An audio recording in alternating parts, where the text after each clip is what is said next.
नमस्कार साथियों, स्वागत है आप सभी लोगों का फ्यूचर ऑफिसर्स के इस यूट्यूब प्लेटफॉर्म पे। एक लंबे अंतराल के बाद हमारी आपकी यूट्यूब पे मुलाकात हो रही है और डेली मुलाकात हम आपसे टेलीग्राम पे अपडेट देते रहते हैं अपने करंट अफेयर्स को विषय को लेकर।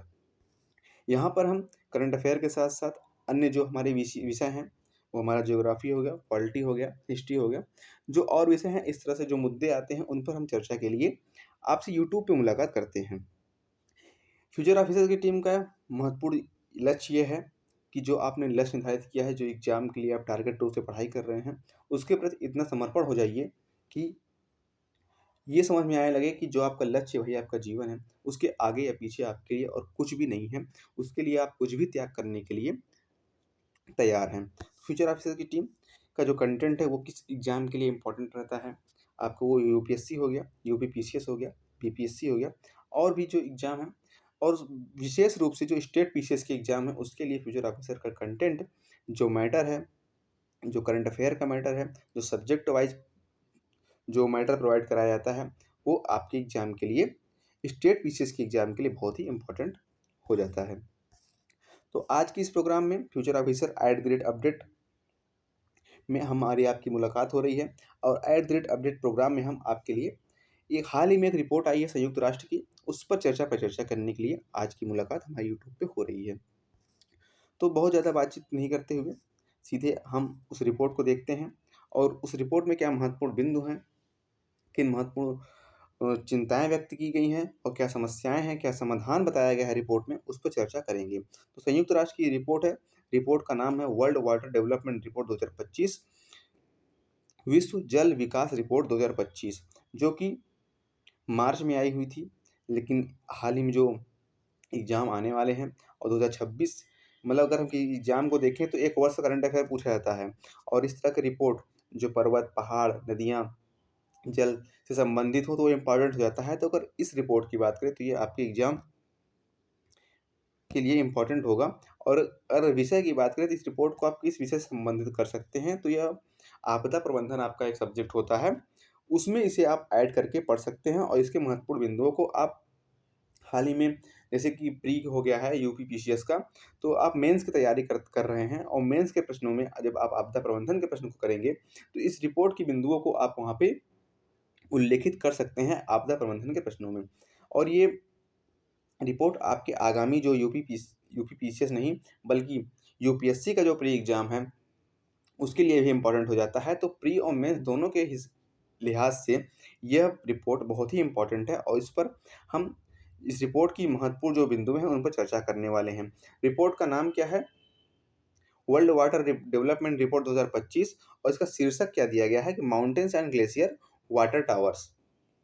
इस संबंध में इस रिपोर्ट में, ये संयुक्त राष्ट्र का रिपोर्ट है इसलिए इम्पोर्टेंट है। तो इस संबंध में हाल ही में जनसत्ता में एक आर्टिकल आया था, उस आर्टिकल में जो महत्वपूर्ण बिंदुएं दी गई हैं रिपोर्ट के संदर्भ में, जो समस्याएं बताई गई हैं, उन सब पे चर्चा आज की इस क्लास में करने का प्रयास करेंगे। तो सबसे पहले हम देखते हैं विश्व जल विकास रिपोर्ट 2025। शीर्षक क्या था इस रिपोर्ट का? पर्वत एवं ग्लेशियर जल मीनार।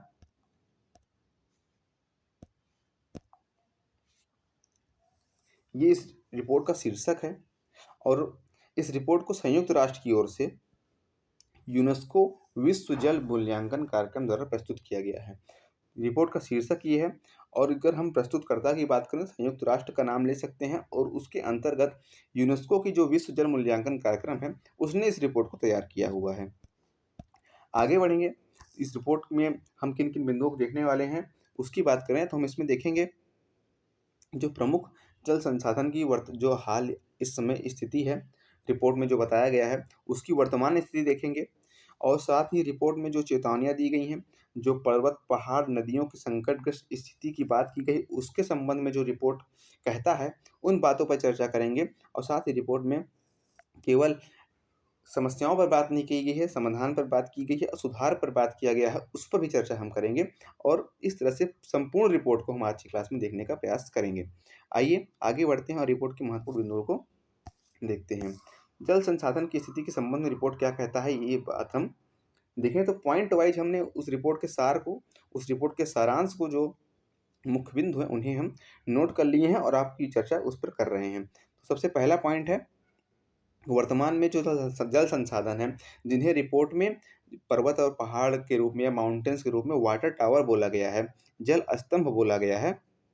उस संदर्भ में पहला जो पॉइंट है आपका कि पर्वत जो दुनिया में ताजे पानी का 60% से अधिक जल उपलब्ध कराते हैं, वो तेजी से पिघल रहे हैं। तो इसका पिघलने के पीछे क्या कारण है? आप क्लाइमेट चेंज देख रहे हैं, और क्या कहते हैं, तेजी से जो विश्व का तापमान बढ़ रहा है।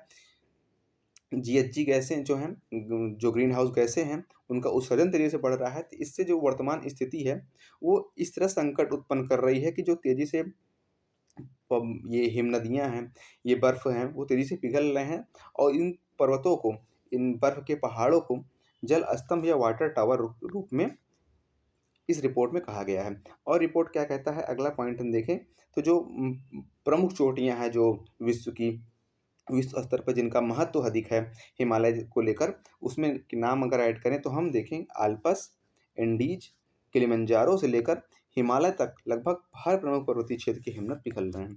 तो हर पर्वतीय क्षेत्र, केवल भारत की स्थिति खराब नहीं है, केवल हिमालय की स्थिति खराब नहीं है, और जो महाद्वीप हैं उनकी जो प्रमुख चोटियाँ हैं, जो वहाँ के उस क्षेत्र के जल स्रोत हैं, जहाँ से हिमनदियाँ बनती हैं, जो नदियों का प्रवाह प्रवाहित होता है, वो सभी संकट की स्थिति में हैं। और ये रिपोर्ट कहता है कि एंडीज पर्वत जो अफ्रीका में है, 80 के दशक से लेकर अब तक 30 से 50% हिमनद उसके घट चुके हैं। तो ये एंडीज पर्वत के विषय में है। आगे बढ़ें तो हम देखें नेक्स्ट पॉइंट, अफ्रीका का जो किलिमंजारो है और माउंट केन्या है, उस के विषय में रिपोर्ट कहता है कि वहाँ पर 2040 तक बर्फ जो है पूरी तरह समाप्त होने की आशंका है। अफ्रीका के माउंट केन्या और किलिमंजारो पर 2040 तक बर्फ पूरी तरह समाप्त होने की आशंका है। अब इस तरह से वहाँ पर इस तरह की स्थिति बनने की संभावना है, तो अभी से बचाव का प्रयास करना चाहिए। अब तो चेतावनी के रूप में ये रिपोर्ट बता रहा है, अब सुधर जाना चाहिए लोगों को, और इसके लिए बहुत से प्रयास हो भी रहे हैं। कॉप हो रहा है जलवायु परिवर्तन पर। तो आगे ये पॉइंट, ये रिपोर्ट क्या कहता है हिमालय और हिंदुकुश और काराकोरम के बारे में। कहता है कि हिंदुकुश, काराकोरम, हिमालय, जिसे धरती का तीसरा ध्रुव कहा जाता है, अर्थात अंटार्कटिक मतलब, और उत्तर में और दक्षिण में, उत्तर में आर्कटिक और दक्षिण में अंटार्कटिक, जो बर्फ की महान जो जो चोटियाँ हैं, जहाँ पे बहुत भारी मात्रा में बर्फ है। उसके बाद अगर तीसरे ध्रुव की बात करें तो वो हिमालय का क्षेत्र है, जहाँ पे उन दोनों के बाद जो बर्फ की स्थिति है बहुत अधिक है। उस लिहाज से इसे तीसरा ध्रुव कहा जाता है। इसमें भी संकट की स्थिति बनी हुई है। यहाँ भी सदी के अंत तक बर्फ की मात्रा आधी रह जाने की संभावना है। तो एशिया के जो क्षेत्र हैं, एशिया के क्षेत्र की से जो क्षेत्र है, वो संकट में स्थिति यहाँ पर उत्पन्न हो सकती है। उसके लिए ये रिपोर्ट महत्वपूर्ण पहाड़ों की बात कर रहा है, जो जल संसाधन है धरती का, उनके विषय में बात कर रहा है कि बढ़ते जलवायु परिवर्तन को लेकर, बढ़ते वैश्विक तापमान को लेकर जो हिमनद हैं, हिमनदियाँ हैं, वो तेज़ी से घट रहे हैं, बर्फ़ तेज़ी से पिघल रही है। आगे बढ़ें तो हम आगे इस रिपोर्ट में क्या महत्वपूर्ण बिंदु हैं, उनको देखेंगे। तो जल संसाधन की उपभोग की वर्तमान स्थिति के विषय में इस रिपोर्ट में बताया गया है कि वर्तमान जो जल साधन मौजूद हैं, उनकी जो उपभोग की स्थिति है, अर्थात हम किस स्तर पर, हम नहीं बल्कि पूरा विश्व, पूरी दुनिया में किस स्तर पर उनको उपभोग किया जा रहा है और सतत उपभोग किया जा रहा है, ये चेतावनी है।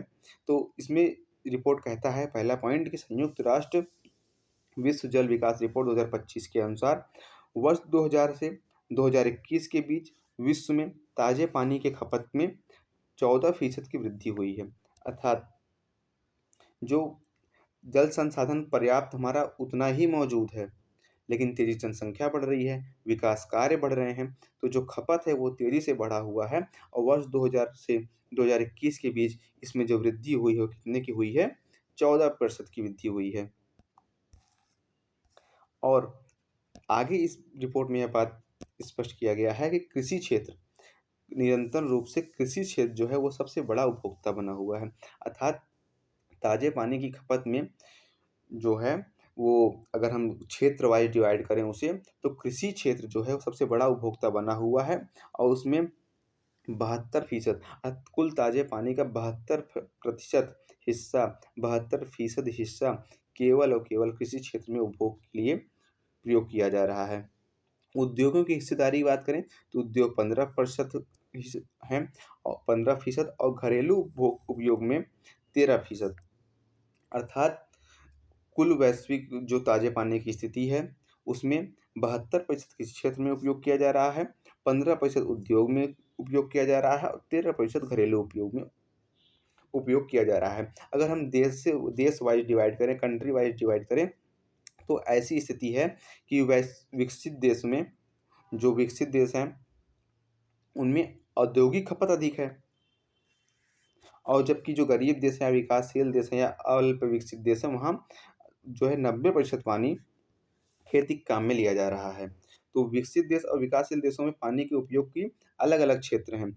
विकसित देशों में जहाँ पानी को अधिक से अधिक औद्योगिक खपत में यूज़ किया जा रहा है, वहीं विकासशील या अल्प विकसित देशों में, जिन्हें गरीब देशों में बात करें, तो वहाँ 90% पानी केवल खेती के काम में लिया जा रहा है। तो ये स्थिति आपकी वर्तमान में जो जल संसाधन आपके मौजूद हैं, उनकी खपत की स्थिति बताती है।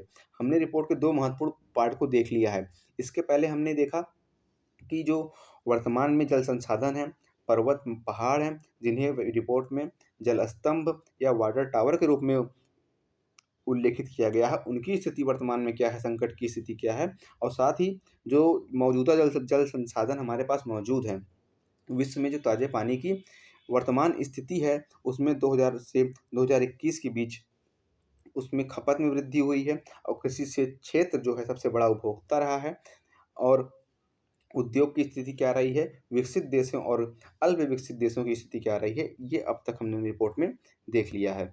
आगे बढ़ते हैं, रिपोर्ट के अगले महत्वपूर्ण बिंदु को देखेंगे। रिपोर्ट में कुछ समस्याओं की बात की गई है कि अगर इस तरह से हिमनदियाँ पिघलती रहें, इस तरह बर्फ़ के पहाड़ अगर पिघल गए, ये जल स्रोत, ये वाटर टावर अगर ख़त्म होते रहें, तो किस तरह की समस्याएँ हमें देखने को मिलेगी। तो रिपोर्ट कहता है, विश्व जल विकास रिपोर्ट ये कहता है कि कृषि उत्पादन, खाद्य सुरक्षा, जल विद्युत परियोजनाएँ, मत्स्य पालन, वनों का स्वास्थ्य, जैव विविधता, ये सभी समस्याएँ हमें इनमें निरंतर वृद्धि देखने को मिलेगी। कृषि उत्पादन में जो है कमी आएगी, तो खाद्य सुरक्षा अपने आप इस संकट की स्थिति उत्पन्न होगी और अगर इस तरह नदियाँ नष्ट होती नहीं, हिमनद पिघलते रहें, तो जो जल विद्युत परियोजनाएँ हैं, जो सरकार की चल रही हैं, उन पर भी संकट की स्थिति उत्पन्न होगी और जब नदियाँ क्षेत्रीय स्तरों पर स्थानीय मत्स्य पालन संकट का होगा, वनों का स्वास्थ्य खराब होगा और संपूर्ण प्रभाव जैव विविधता पर पड़ेगा और जैव विविधता की हानि हमें देखने को मिलेगी। तो रिपोर्ट अब केवल चिंताओं पर बात नहीं करता, केवल चेतावनी पे बात नहीं करता, बल्कि अंत में रिपोर्ट जो संयुक्त राष्ट्र की रिपोर्ट है, जल विकास रिपोर्ट, उसमें अंत में समाधान पे बात किया गया है और समाधान के संबंध में उसने कहा है कि जो ये विकास कार्य हो रहे हैं, उसमें पहाड़ों पर हानि हो रही है और पहाड़ों का ये नुकसान जो हो रहा है, वो केवल पहाड़ों तक सीमित नहीं रहेगा, वो उसका प्रभाव नीचे जो लोग रह रहे हैं, उन पर भी पड़ेगा। तो पहाड़ों की सुरक्षा की ज़िम्मेदारी केवल पहाड़ी राज्यों की नहीं है, तो इसलिए कभी सभी देश को, सभी क्षेत्रीय समूह को, जैसे कि हिमालय क्षेत्र हो गया, तो उसके लिए बचाव का प्रयास केवल भारत को नहीं करना चाहिए। भारत के साथ-साथ नेपाल को करना चाहिए, चीन को भी करना चाहिए। तो सब मिलकर जब समस्या का समाधान करेंगे, तो एक बेहतर समाधान निकलेगा और साथ ही इस रिपोर्ट में इस बात की चर्चा की गई है कि समाधान केवल तकनीकी समाधान नहीं चाहिए, बल्कि जो स्थानीय और परंपरागत ज्ञान प्रणालियाँ जो विद्यमान रही हैं, उनका भी उपयोग करना चाहिए।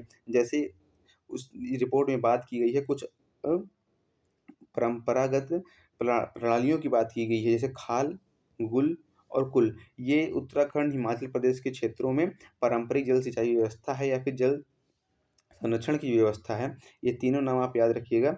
ये स्थानीय नाम हैं उत्तराखंड, हिमाचल प्रदेश के क्षेत्रों में, जहाँ जो ये पारंपरिक जल सिंचाई व्यवस्था है, इनका प्रयोग करके जल संरक्षण किया जाता है, जल की सुरक्षा सुनिश्चित की जाती है। अगर हम भारत देश की बात करें, तो भारत में इसके लिए राष्ट्रीय जल नीति बनाई गई है, हिमालयन ग्लेशियर मॉनिटरिंग प्रोग्राम बनाया गया है और इस प्रकार से जो विकास कार्य निरंतर हो रहे हैं हिमालयी क्षेत्रों में, वहाँ पर आधारभूत संरचनाओं का निर्माण हो रहा है। ट्रेन की व्यवस्था उत्पत्ति के लिए कराई जा रही है, सड़क बनाए जा रहे हैं, सुरंग बनाए जा रहे हैं। तो इन विकास कार्यों से निरंतर पहाड़ी क्षेत्र प्रभावित हो रहे हैं। तो इस संदर्भ में उनकी मॉनिटरिंग करने के लिए हिमालयन ग्लेशियर मॉनिटरिंग प्रोग्राम चलाया जा रहा है और समस्या को समाधान करने के लिए ये भारत की रणनीति है। लेकिन रिपोर्ट में पूर्ण रूप से इस बात को कहा गया है कि अगर इस तरह के जो परिवर्तन पहाड़ों पर हो रहे हैं, उनका जो प्रभाव है केवल पहाड़ों तक सीमित नहीं रहेगा। हिमालय की नदियाँ अगर सूखेंगी, हिमनद पिघल जाएँगे, खत्म हो जाएँगे, तो उसका प्रभाव मैदानी क्षेत्रों में देखने को मिलेगा और इस तरह की जो सभी समस्याएँ हैं, वहाँ पर देखने को मिलेंगी। तो ये संपूर्ण रिपोर्ट था। रिपोर्ट में मुख्य रूप से ये बताया गया कि जो पहाड़ हैं, जो हिमनदियाँ हैं, हिमनद के बर्फ के पहाड़ हैं, वो पिघल रहे हैं। इस संदर्भ में चर्चा की गई और वर्तमान जो जल स्रोत की स्थिति है, उस संदर्भ में चर्चा की गई और समस्या और समाधान को भी बताया गया। अगर हम बात करें तो इसमें और क्या फ्री के पॉइंट जोड़े जा सकते हैं। अगर हम एसडीजी 6 की बात करें, क्लीन वाटर और सैनिटेशन,